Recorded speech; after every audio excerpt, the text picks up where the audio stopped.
Okay, I think I'm ready for y'all.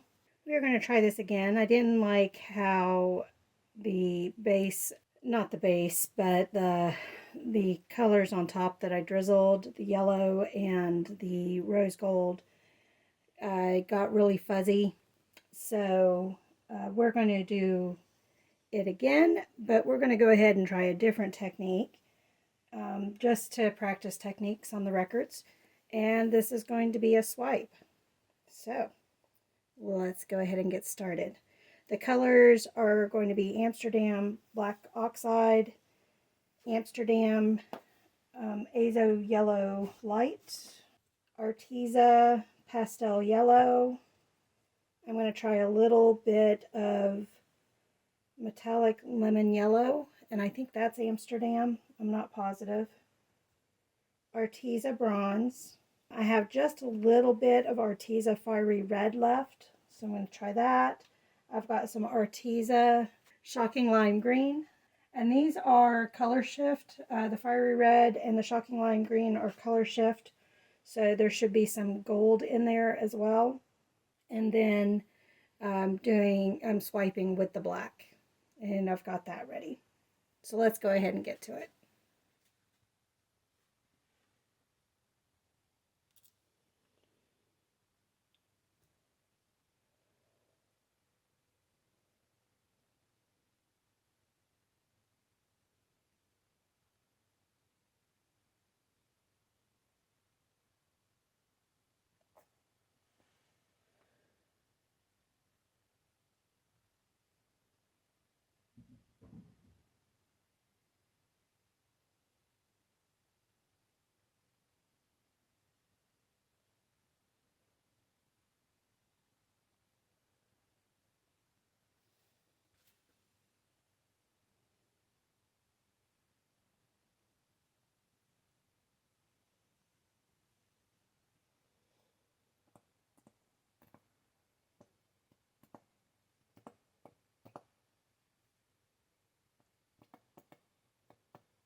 Well, I used too many colors, but let's go ahead and bring you in for a closer look, and then I'll show y'all the dried picture.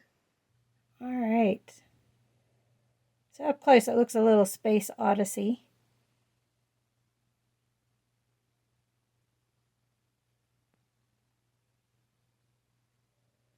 Cells worked in some spots, but not in others.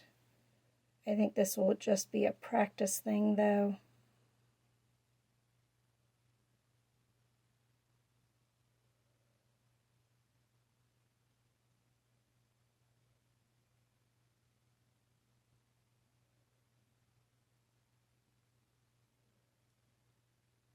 And back around.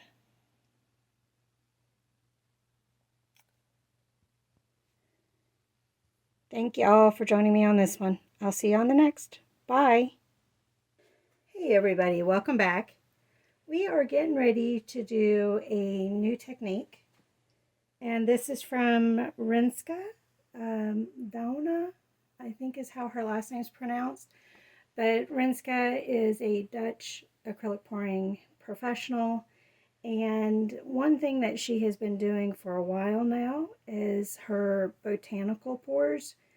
I don't know if pour is a correct term for it because there is some brushwork involved and everything, but we're still manipulating the fluid consistency of the paint. So I'm considering it a pour. At any rate, this is going to be a botanical pour, and these are kind of a leafy type painting.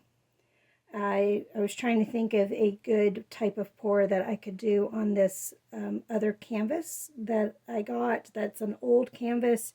It's stapled on the sides here. I used the first one for my brother, and because the paint was so liquidy and then dried, the sides all wrinkled up. And so I was trying to think of how to prevent that. I've got a little bit of wrinkling, but not much, from where I spray painted the background. And the spray paint is acrylic paint. I was trying to think of what colors they are for you. So the yellowish color is butter. I think it's basically butter, but butter. And, oh, the brand on these are Montana Gold. So butter, and then the greenish color is green apple, and then the blue around the edge is Himalaya. But I did it layered, so you're not getting the true coloring. So yellow is throughout the whole thing, then green throughout all except for the middle here, and then blue around the outer edges. So the blue parts actually have yellow and green underneath them. So the Himalaya is a different shade of blue than if I were spraying it just plain. There's also, I don't know what else to call it, but spritz from the paint. So the yellow did that and the blue did it, but not the green. But that's okay because I think it only helps give texture to the background. I then dusted off the painting. Luckily you can't see it on my hands anymore, but I could wipe it like that and just get a layer of dust. So I took a brush, brushed it off to get the acrylic dust off, and now we're ready to actually paint. I'm gonna, since this is experimental, most of the colors are, well, I think all of the colors go together. We're just going to have to see how I layer them. The only color that is not quite what you would think it would be is Artesa's Shocking Lime Green, which is a color shift paint. So sometimes you'll see green, sometimes you'll see gold. I'm going to put that on the bottom, and then the rest are all Artesa. I'm going to use my Ready Pours for this. I think the Ready Pours will be just fine for this type of painting. I don't have to worry about any blurring or anything like that, any fuzziness. But the colors I have, I don't know if I'm going to use them all, but I've got Arteza Pastel Yellow, Arteza Sea Green, Arteza Rose Pink, Arteza Lavender, Arteza Bronze, and then Arteza Phthalo Blue. So we'll see if we use them all. And the brush I'm going to use is this 6-inch brush. So let's go ahead and get into it. I'm not going to talk during it. I'm just going to do it. That's how Renska has done most of hers, is kind of in silence and just kind of being in the moment. So I'm going to try to replicate that. We'll see how quiet I am.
I think I'm going to stop there. All right, let me clean my brush off and then I'll bring you guys in for a closer look. I think I said I'd bring you guys in for a closer look, but there's not really much to look at up close. So once this dries, if I end up liking it, here's a dry picture. Thank you all for joining me on this one. I'll see you on the next. Bye.